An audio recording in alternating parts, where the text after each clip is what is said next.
Olá pessoal, estamos de volta. Agora a gente vai concluir o estudo daquelas três regras básicas, né, que a gente começou na aula passada, conforme eu tinha dito, para falar sobre contagens de prazos, né? Então era esse o nosso objetivo. Começamos a transcorrer na aula passada e hoje a gente conclui essa questão sobre contagem de prazos processuais.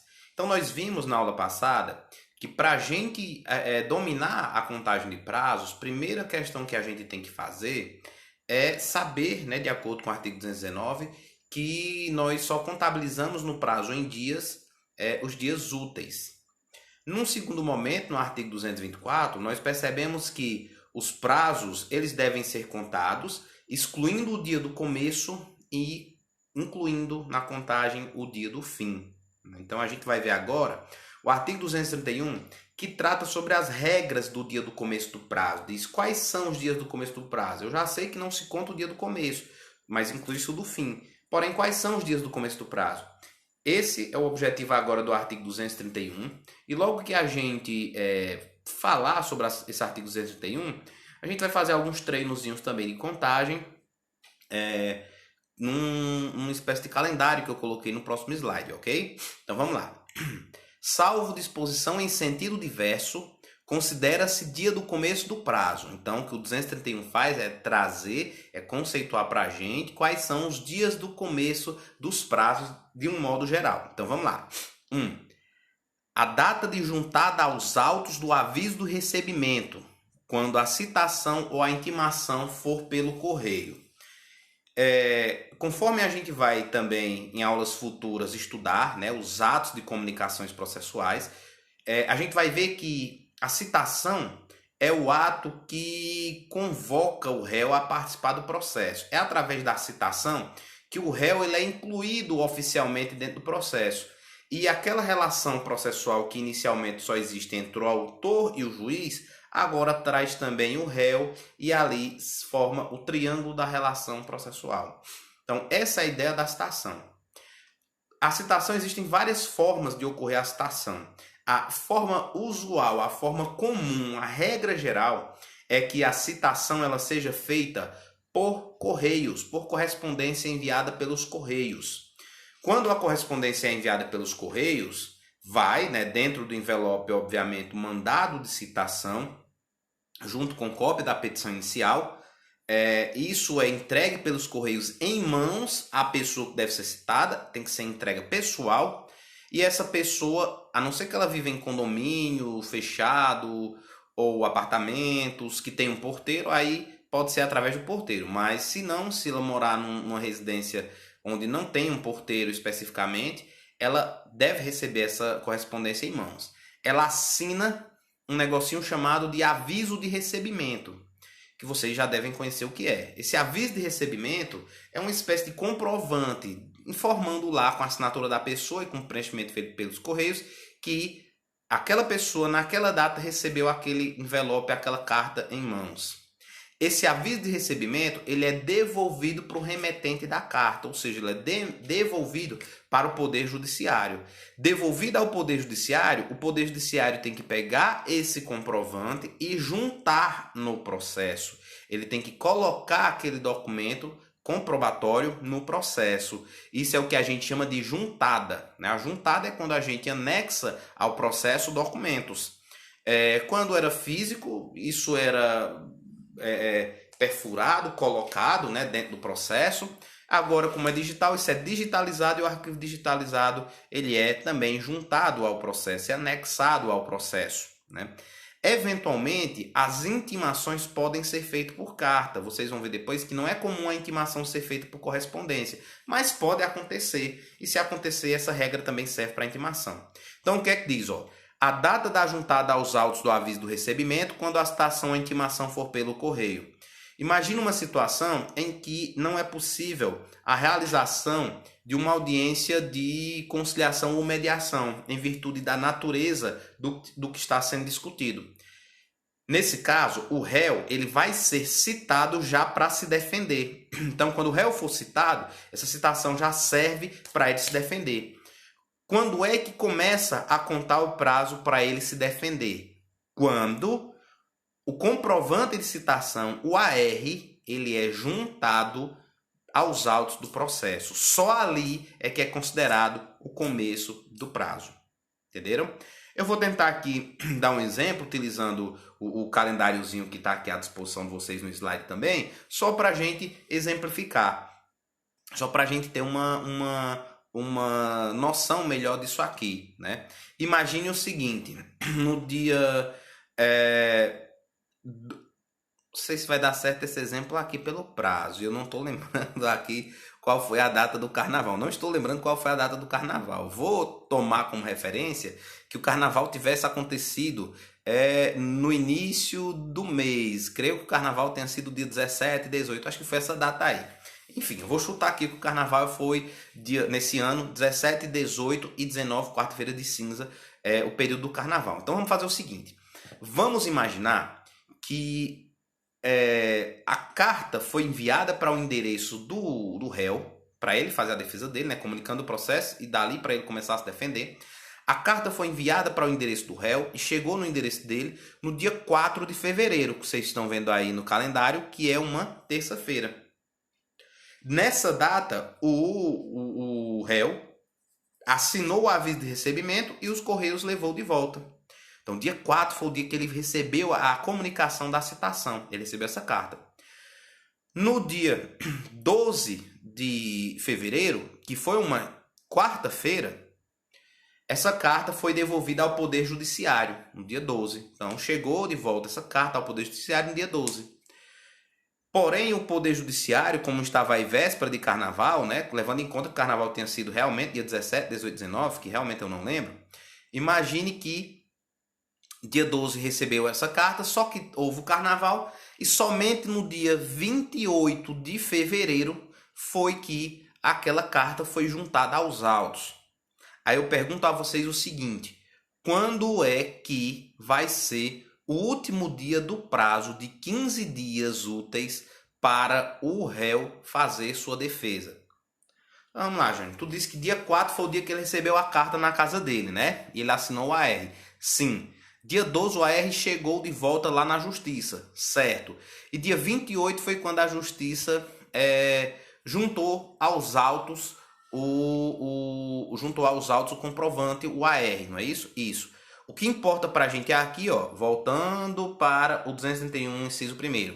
O que importa é a data da juntada aos autos do aviso de recebimento quando a citação e intimação for feita pelo correio. Não importa qual foi o dia que ele recebeu essa carta, qual foi o dia que ele assinou o AR. Não importa qual dia o AR retornou para a justiça. Só importa o dia que a justiça, que o Poder Judiciário juntou ao processo. E quando isso acontece, é emitida uma certidão no processo, que é exatamente para demonstrar a parte. Ó, hoje, dia 28 de fevereiro, foi a data que eu juntei ao processo esse AR. Então, dia 28 é o dia do início do prazo. Nós temos 15 dias para fazer essa defesa. Então, dia 28 é o dia do início do prazo. Porém, lembrem-se da regra do 224. Eu não posso contar o dia do início do prazo. Dia 28 é o dia do início do prazo, mas ele é considerado dia 0. Eu não posso contar esse dia. Então, eu não conto o dia 28, eu começo a contar no próximo dia útil. É o seguinte, né? O mais próximo dia útil. Que é, como dia 28 foi uma sexta-feira, que é segunda-feira, dia 2 de março. Então, eu conto, ó, 15 dias úteis. Vamos lá. 2, 3, 4, 5, 6. Pula 7, 8, que é feriado. 9, 10, 11, 12, 13. Pulo 14, 15, que são feriados, são finais de semana. 16, 17, 18, 19 foi feriado no Ceará, então eu não conto. 20, 21, 22 eu não conto. 23 foi o último dia do prazo. Então até dia 23 ele pode fazer a defesa. Se ele não fez até o dia 23... Vocês lembram que 24, 25 é feriado no Ceará, né? Então, Jânio, dia 24 ou 25 ou 26 ele quer fazer a defesa dele. Não pode. Dia 23 foi o último dia do prazo, ok? Então, um calendáriozinho aí para a gente tentar ir praticando essas regras aqui. Então, vamos lá. Inciso 2. Considera-se dia do começo do prazo, inciso 2. A data da juntada aos autos do mandado cumprido quando a citação ou intimação for por oficial de justiça. Gente, a mesma lógica. A mesma lógica que a gente estava contando anteriormente. Ou seja, ó, data de juntada aos autos. Aqui são para situações em que a citação ou intimação ela não se dá por correios, mas sim por oficial de justiça, né? Depois a gente vai estudar detalhadamente essas situações. Mas imagine, por exemplo, uma ação que envolve incapaz, uma ação que envolve incapaz, e para a lei, essa ação, de acordo com a lei, essa ação, a citação, ela tem que ocorrer mediante oficial de justiça. Então, o oficial de justiça vai fazer a citação, né? Naquela situação. Imagina uma ação promovida pelo pai para rever o valor de uma pensão alimentícia contra a criança. A citação vai ser feita pelo oficial de justiça. Feita essa citação pelo oficial de justiça, o oficial de justiça vai lá, leva uma cópia do mandado de citação, cita a pessoa, depois ele pega o comprovante, a pessoa assina, né? Ele leva duas vias, ele leva uma fé e a chamada contrafé. A contrafé é onde a pessoa assina uma dessas vias e devolve para o oficial de justiça. O oficial de justiça leva essa via de volta para o Poder Judiciário, deixa lá na Secretaria da Vara e eles vão fazer a juntada daquele documento ao processo. Só quando esse documento, esse comprovante, esse mandado cumprido, ele é juntado ao processo, é que ali é considerado o dia do início do prazo. Segue a mesma lógica de contagem que a gente contou, que a gente fez, né, em relação ao inciso primeiro. Exclui o dia do começo, ou seja, o dia da juntada eu não conto na contagem, começa do dia imediatamente posterior. Inciso 3. A data da ocorrência da citação ou da intimação quando ela se der por ato do escrivão ou do chefe de secretaria. Esse tipo de intimação não é muito comum de acontecer, mas pode acontecer e acontecia com um pouco mais de frequência quando os processos eram substancialmente físicos. Hoje em dia se torna ainda mais difícil de acontecer, vocês vão entender por quê. O que seria isso? Seria a seguinte situação. Imagine o advogado que vai ao fórum e lá no fórum ele quer consultar um processo que ele é advogado num determinado processo. Ele quer consultar aquele processo para saber se aquele processo tinha saído a sentença. Quando ele chega lá e ele pede para consultar o processo, ele pede o acesso ao processo físico, o diretor de secretaria leva o processo físico e diz, olha, e coincidentemente, né, acabou de sair a sentença e o juiz mandou intimar vocês, então eu vou fazer sua intimação agora. E ele faz o termo de intimação e pede para esse advogado assinar. Olha que coincidência. Aquela data em que ele recebeu pessoalmente ali no balcão do fórum, ali no balcão da secretaria da vara, ele recebe esse comunicado, aquela data é a data que ele é considerado intimado, é a data do início do prazo. Então, se ele tem 15 dias para recorrer, pronto, naquele dia é o dia do início do prazo. Mas lembrem-se mais uma vez, artigo 224. Eu não conto, Jânio, o dia do início. Então, aquele dia que ele recebeu a comunicação, que é o dia do início do prazo conforme a lei, ele é a data zero. Eu começo a contar do dia útil seguinte.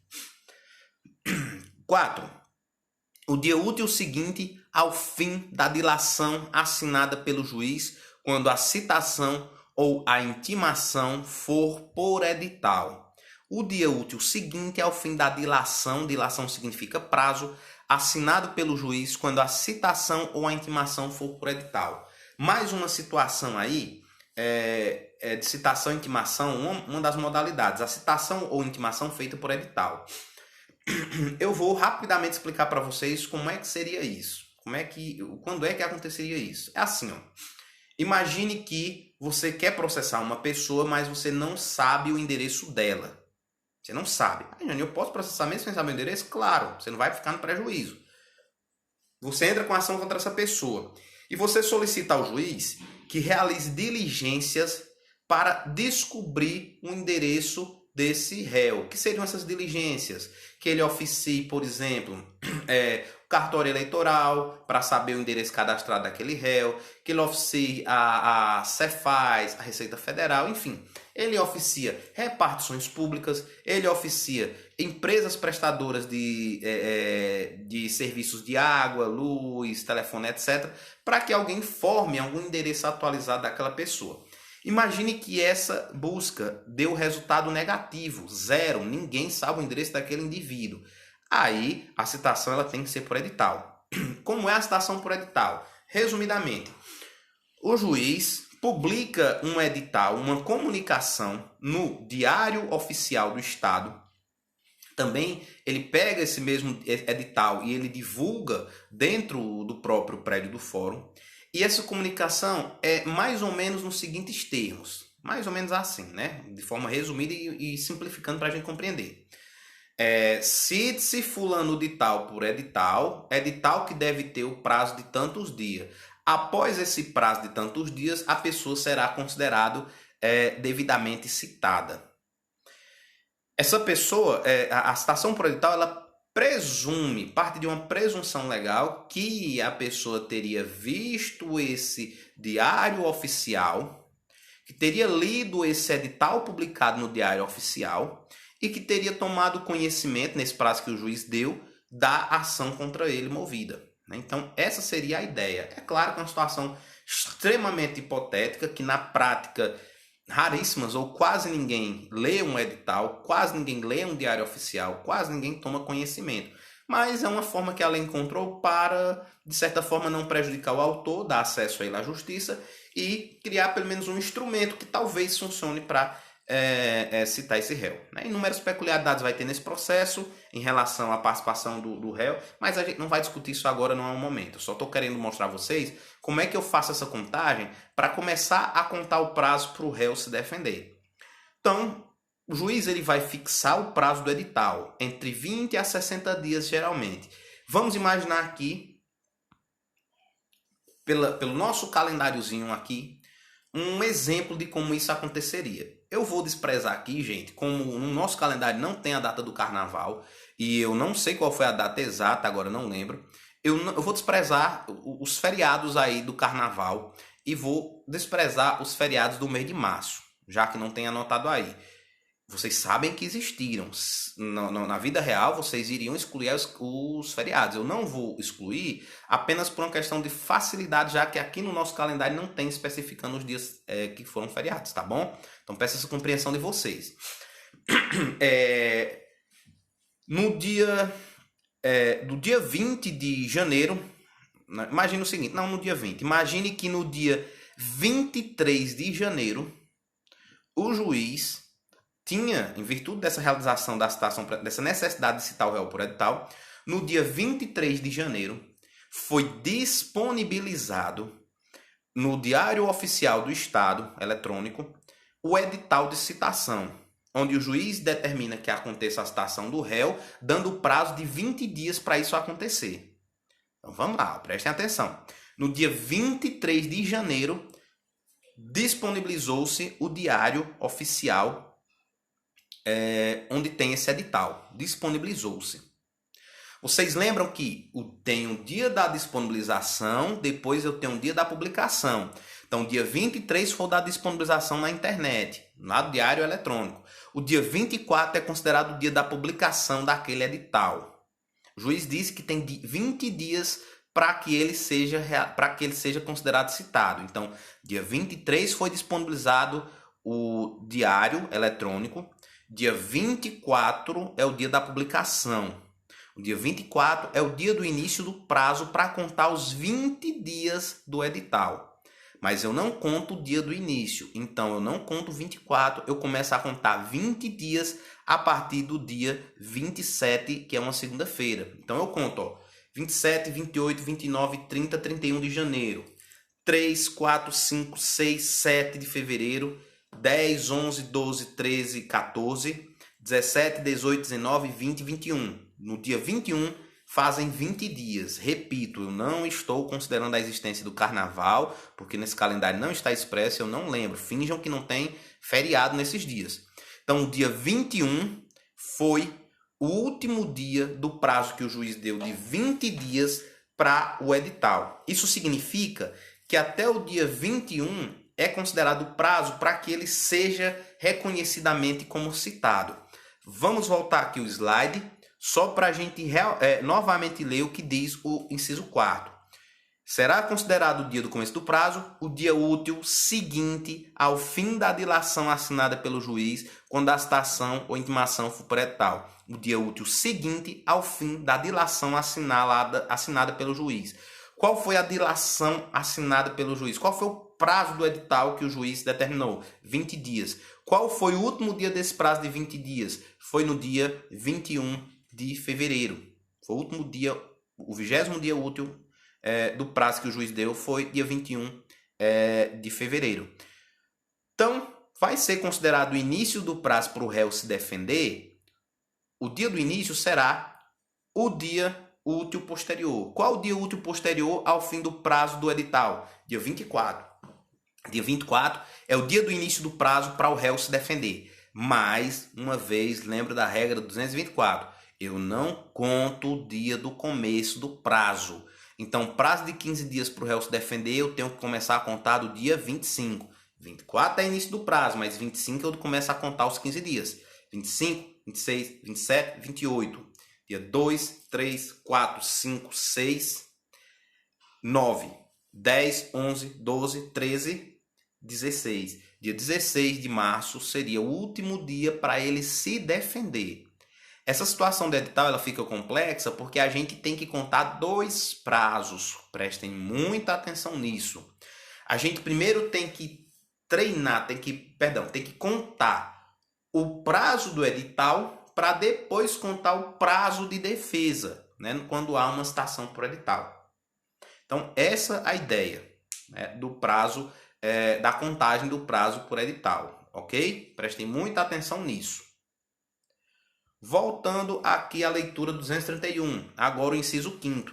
Inciso 5º diz: o dia útil seguinte à consulta ao teor da citação ou da intimação ou ao término do prazo para que a consulta se dê, quando a citação ou a intimação for eletrônica. De novo, o dia útil seguinte à consulta ao teor da citação ou da intimação ou ao término do prazo para que a consulta se dê quando a citação ou intimação for eletrônica. Outra forma aí de citação ou intimação que é feita por meio eletrônico. A citação eletrônica ela não é tão comum, né? Eu não sei se, inclusive eu não conheço se já está sendo realizada aqui no estado do Ceará, realmente é bem diferente. Serviria, por exemplo, para algumas pessoas jurídicas, né, que ficam cadastradas no sistema do processo eletrônico e quando acontece um processo contra ela, a citação já é feita lá por um envio de correspondência eletrônica. Mas as intimações, enquanto as citações eletrônicas não são tão comuns, as intimações eletrônicas são. Como é que funciona a intimação eletrônica por um processo eletrônico? Funciona da seguinte forma. O processo eletrônico. Agora, deixa eu só fazer um parênteses de explicar isso. Fazer um parêntese. Via de regra, ainda no estado do Ceará, no processo judicial, no processo eletrônico das varas comuns, diríamos assim, do Tribunal de Justiça, ou seja, excetuado os juizados especiais, as intimações, via de regra, apesar de ter o sistema eletrônico para isso, via de regra é feito mediante diário de justiça eletrônico. Por quê? Não sei se por questão estrutural, não sei se por uma opção do tribunal ainda. Mas a lei indica que sempre que possível deve ser feita mediante o sistema eletrônico. E como é que seria isso? É o seguinte, os advogados, eles são cadastrados no sistema do processo eletrônico. Lá eles acessam a plataforma, um site, e lá ele tem todo um ambiente virtual, né, de interação, de comunicação. Lá nesse ambiente virtual, ele tem uma caixa de entrada para as suas intimações. Então, os processos que correm e que aquele advogado é advogado daquele processo, os servidores devem realizar as intimações diretamente pelo sistema. e a notificação da intimação é enviada para a caixa de entrada do advogado naquele sistema. Então, como é que funciona? O advogado ele deve acessar regularmente o seu sistema e lá ele entra na sua caixa de mensagens e lá ele vê que recebeu essa notificação eletrônica, essa intimação eletrônica. Essa é a lógica. Para facilitar a vida do advogado, quando há essa movimentação no sistema de envio da intimação eletrônica para ele, para a caixa de entrada dele lá no sistema, na plataforma, também é enviado uma notificação para o e-mail que ele cadastrou. Então, o advogado é avisado de alguma forma. Avisado que foi colocada a comunicação, que ele tem que ingressar na plataforma para ver o inteiro teor, né, para ver o conteúdo daquela intimação. Essa é a lógica. A lei diz o seguinte: quando é colocada essa intimação pelo sistema, quando é que é considerada a intimação realizada do advogado, da parte? Quando ele lê aquela notificação. É a parte inicial do artigo 5º. O dia útil seguinte, melhor dizendo, o dia útil seguinte à consulta ao teor da citação ou intimação. Então, foi enviada a notificação para ele lá no sistema. Ele entrou no sistema, leu aquela notificação. Ele leu hoje, dia 14. Então, amanhã será considerado o dia da intimação dele. Lembrem-se, eu não conto o dia do início. Então, amanhã não entra na contagem do prazo, né? De novo, vamos testar aqui pelo calendário, para ficar mais fácil. Imagine que o advogado acessou no dia 2 de março, uma segunda-feira, o sistema, e nesse dia ele abriu sua caixa lá de intimações e ele leu a intimação. No dia 2. De acordo com a lei, vai ser considerado que ele foi comunicado, vai ser considerado o dia do início do prazo no dia útil seguinte, ou seja, dia 3. Dia 3 é o dia do início do prazo. Mas eu não conto o dia do início do prazo. Então, eu só posso começar a contar do dia seguinte. Vamos imaginar que ele tinha 5 dias para realizar o ato. Então, dia 2 ele leu, dia 3 é considerado o dia do início do prazo, mas eu não conto esse dia, é o dia 0. Aí eu começo, quarta-feira, 4, né? Quarta-feira, dia 4. Aí eu começo. 1, 2, 3. Pula sábado e domingo. Segunda, dia 9. 4, 5. Então, terça, dia 10, seria o último dia desse prazo de 5 dias para ele realizar aquele ato determinado pelo juiz. Essa é a primeira parte do inciso 5º. Agora vamos para a segunda parte. O dia útil seguinte à consulta ao teor da citação ou da intimação, ou ao término do prazo para que a consulta se dê. O dia útil seguinte ao término do prazo para que a consulta se dê. Olha que situação interessante. Qual o prazo, Jânio, para ele ler? Começa por aí, ó. A lei que vai falar, a lei do processo judicial eletrônico, essa lei ela determina que, postada a comunicação lá na plataforma, o advogado ele tem 10 dias para ler, e são dias corridos. Vamos ler aqui, ó. Lei 11.419/2006, lei até antiga, né? Olha o que é que diz, ó. Parágrafo 1º. Considerar-se-á realizada a intimação no dia em que o intimado efetivar a consulta eletrônica ao teor da intimação, certificando nos autos a sua realização. Olha o parágrafo 3º. A consulta referida no parágrafo 1º e 2º deste artigo deverá ser feita em até 10 dias corridos, ou seja, não são dias úteis, 10 dias corridos, contados da data do envio da intimação, sob pena de considerar-se a intimação automaticamente realizada na data do término desse prazo. Então vamos lá, vamos compreender aqui. Imagine que aquela notificação, aquela comunicação foi enviada para o sistema dele no dia 24. Eu não conto o dia 24 porque foi o dia que foi enviado, que foi colocada aquela intimação no sistema para ele. A lei diz que esse é o dia do início para a contagem dos 10 dias corridos, né? Que é o prazo que o advogado tem para ler.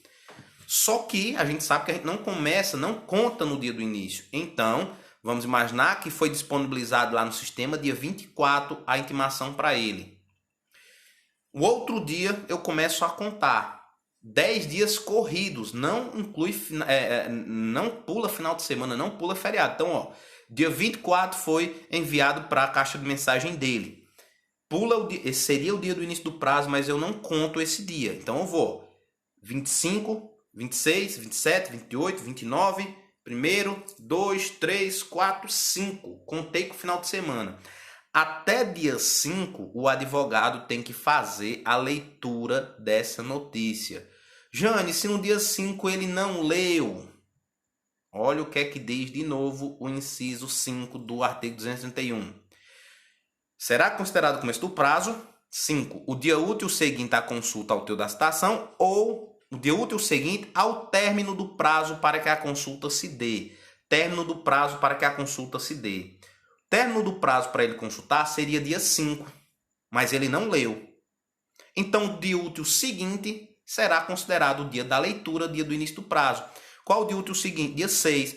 Então, se ele tinha até o 10º dia, que era o dia 5, para a lei e não leu, dia 6 será considerado que ele leu automaticamente e dia 6 será considerado o dia do início do prazo, mas eu não conto o dia do início do prazo.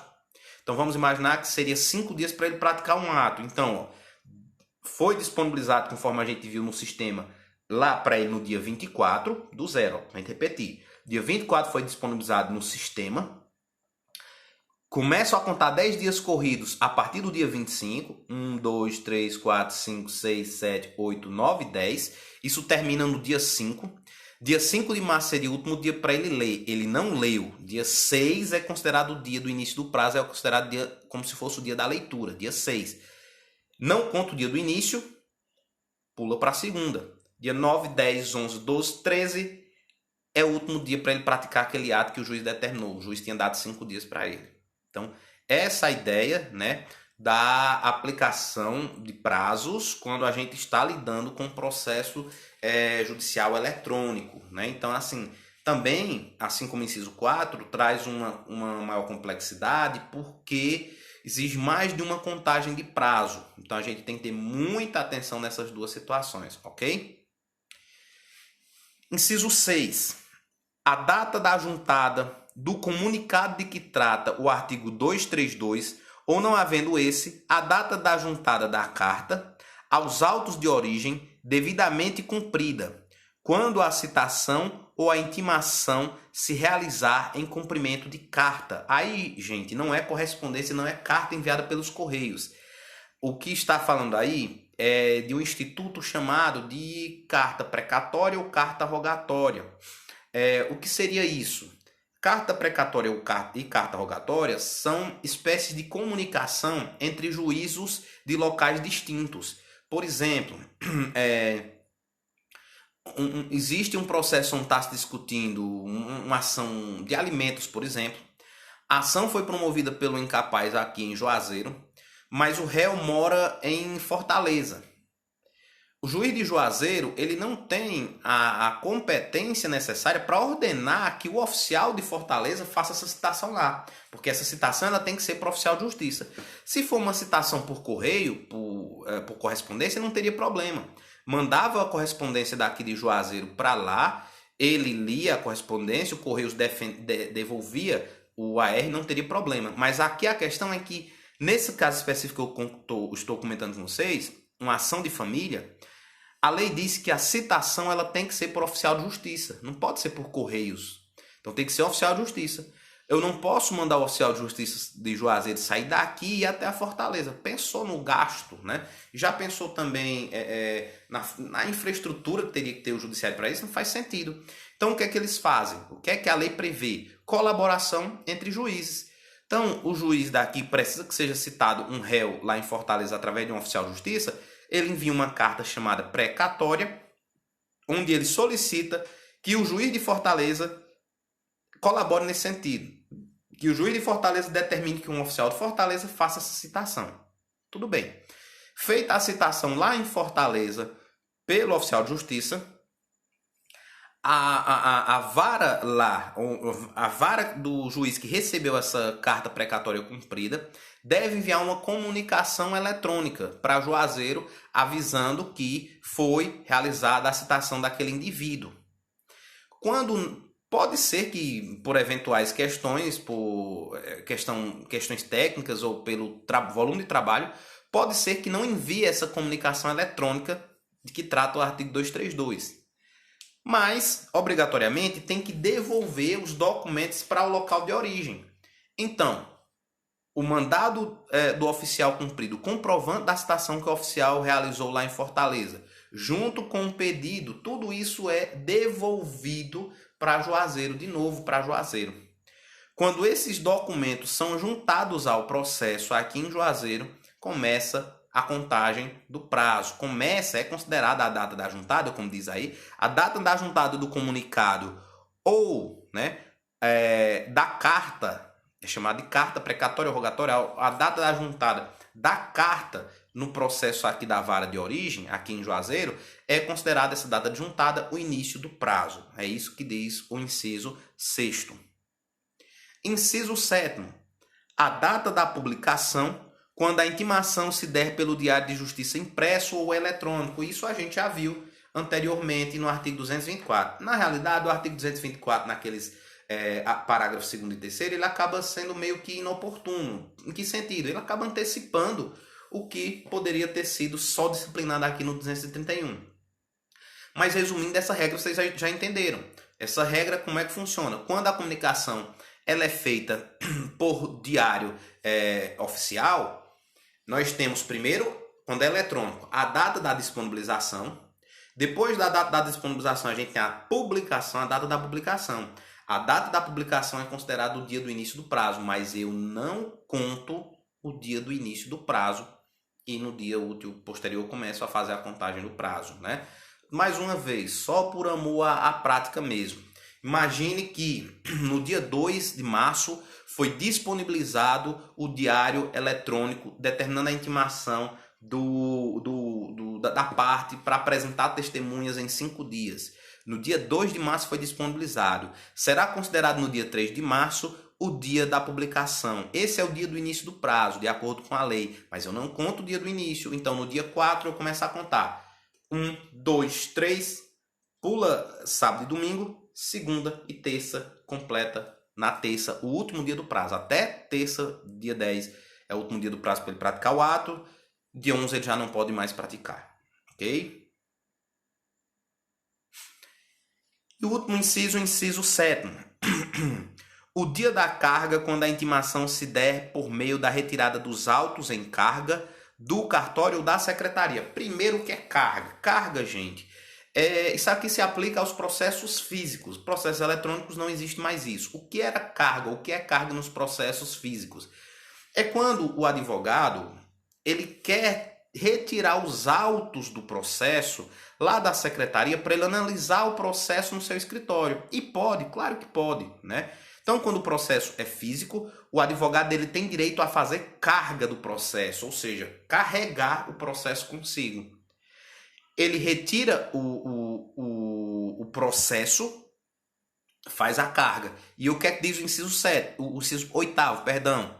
O prazo dele para praticar o ato, se tivesse um ato para ele realizar naquele momento, o prazo dele começa no dia da carga, né? Quando a intimação dele se der por meio de retirada dos autos. Quando ele retira os autos, ele é considerado intimado e ali começa o prazo dele começa a contagem do prazo dele. Porém, começa o prazo dele, porém não contamos no dia do início. Então, o dia da carga não entra na conta, é o dia 0. Outro dia a gente já começa a fazer essa contagem. Algumas regras aqui específicas dos parágrafos do 231 para a gente encerrar essas regras básicas de contagem do prazo e, consequentemente, encerrar essa videoaula, que já está por demais longa, porém, para não haver essa quebra, né, desse conteúdo agora, é melhor a gente encerrar logo. O que é que dizem esses parágrafos? Parágrafo 1º.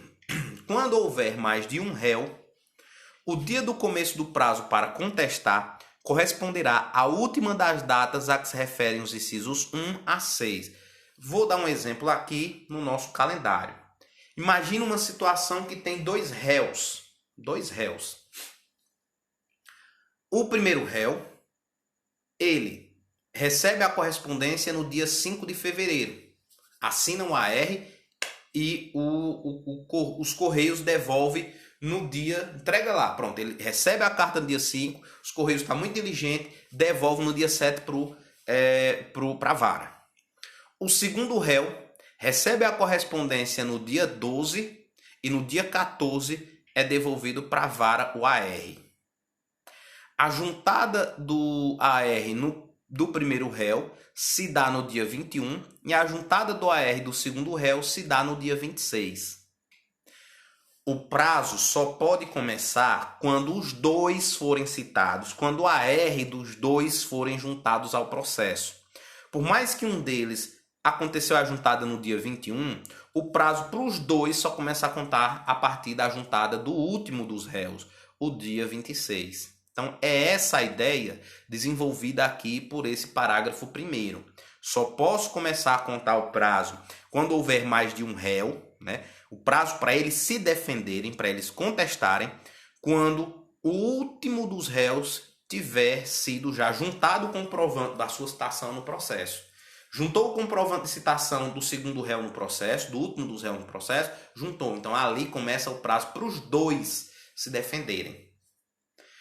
Jane, imagine se demorar meses aí para conseguir realizar a citação do segundo réu e o primeiro fica aguardando. Contra ele não corre o prazo. Se ele quiser se defender logo, ele se defende.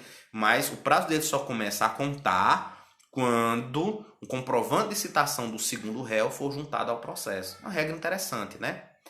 Mas quando se trata de intimação, essa regra não funciona. Olha o que é que diz o parágrafo 2º. Havendo mais de um intimado, o prazo para cada um é contado individualmente. Imagina o seguinte, eu tenho 2 réus nesse processo. De novo, 2 réus no processo. Só que, lembre-se, citação só existe uma no começo do processo. Para convidar o réu a participar, intimações existem diversas no processo para comunicar as partes do que está acontecendo no processo, dos atos processuais. Imagine que sai a sentença, o autor processou 2 réus, saiu a sentença e essa sentença dá ganho de causa para o autor. Os réus têm interesses de recorrerem, só que cada réu tem um advogado diferente. Um dos advogados entra lá no sistema e acessa, imagine que é um processo eletrônico, e ele acessa a notícia entra lá na caixa dele de comunicação de intimações e acessa a intimação. Num dia, por exemplo, vamos voltar aqui para o gráfico, vamos imaginar que ele acessou essa comunicação no dia 27 de fevereiro, que é uma quinta-feira no nosso calendário. Só que o outro deixou o prazo transcorrer. Vamos dizer que o prazo terminava dia 3 de março. Ele deixou o prazo correr. Dia 3 de março foi quando acabou o prazo. Pela lei é considerado que o dia 4 seria o dia do início do prazo dele. Só que a gente não conta o dia do início, né? Então, olha aí. Um leu no dia 27. A lei diz, eu começo a contar o prazo no dia útil seguinte ao dia da leitura. Então, dia 27 foi o dia que leu, dia 28 é o dia que é considerado dia do início do prazo dele. Não conta o dia do início. Vamos imaginar que seja 15 dias. Eu começo a contar. 2, 3, 4, 5, 6, 9, 10, 11, 12, 13, 16, 17, 18, 19 e 20. Sem feriados, a gente fecha aí os 15 dias para o recurso. Só que o outro, ele deixou transcorrer o prazo para a leitura se encerrava no dia 3, ele não leu, o dia 4 será considerado o dia do início do prazo dele, mas eu não conto o dia do início. Então, começo, o dia 4 é o dia 0, então começo do dia 5, contar 15 dias. 5, 6, 9, 10, 11, 12, 13, 16, 17, 18, 19, 20, 23, 24, 25. Olha aí a diferença. O que a lei está dizendo é que quando a intimação, quando há mais de uma parte, cada um deve obedecer à época de sua intimação. Nesse caso que a gente observou aqui, um dos réus teve a intimação antes porque leu a notícia, leu a intimação lá no sistema. Então o prazo dele começou antes. O outro deixou transcorrer o prazo para a leitura, não quis logo começar o prazo, deixou uns dias a mais. O prazo dele se iniciou em outra data, o prazo dele termina depois. Essa é a ideia, né? É isso que diz esse parágrafo 2º. Parágrafo 3º, quando o ato tiver de ser praticado diretamente pela parte ou por quem de qualquer forma participe do processo, sem a intermediação de representante judicial, O dia do começo do prazo para o cumprimento da determinação judicial corresponderá à data em que se der a comunicação. Vou dar um exemplo claríssimo. É assim, ó. Quando quem tem que fazer o ato é a parte, é a pessoa e não o advogado, o prazo dele não conta da juntada. Esse benefício de contar da juntada é para o advogado, para a parte não. Imagina o seguinte, é muito comum, execução de alimentos. Lá na execução de alimentos, cita-se o réu e dá o prazo de 3 dias para ele pagar, ou se ele não pagar, ele vai ser preso. Ou justificar, né? 3 dias para ele pagar, justificar por que não pagou, ou vai ser preso. Certo. A data que é para ele realizar o pagamento, que é um ato que ele que tem que fazer, o dinheiro quem tem que tirar é o devedor, ir lá no banco, depositar o dinheiro, esse tipo de serviço quem faz é ele, não é o advogado. O prazo para ele realizar esse pagamento vai contar, não é da juntada do mandado de citação dele no processo, mas daquele momento em que ele recebeu a comunicação. Se o oficial de justiça foi hoje na casa dele e entregou a citação hoje ele foi citado. Mas, obviamente, que eu não começo a contar do dia do início do prazo. Esse é o dia do início do prazo, mas eu não começo desse dia. Começo a contar do próximo dia. Então, imagine que foi hoje, dia 16 de abril, quinta-feira. Então, ele teria para pagar sexta, pula o final de semana, segunda e terça. Até terça seria o prazo para ele realizar aquele ato e pagar. Né? Então, essa seria a ideia aqui do parágrafo 3º. O parágrafo 4º vai falar aqui de regra de citação de hora certa. Eu não vou falar disso agora porque é um conteúdo que vocês precisam de um amadurecimento para entender, mas traz aquela mesma história. Regra de juntada ao processo do comprovante da citação. Mesma lógica, ok? Então, com isso a gente termina essa aula especificamente sobre o artigo 231 e na próxima a gente irá concluir a temática de prazos. Um forte abraço e até breve.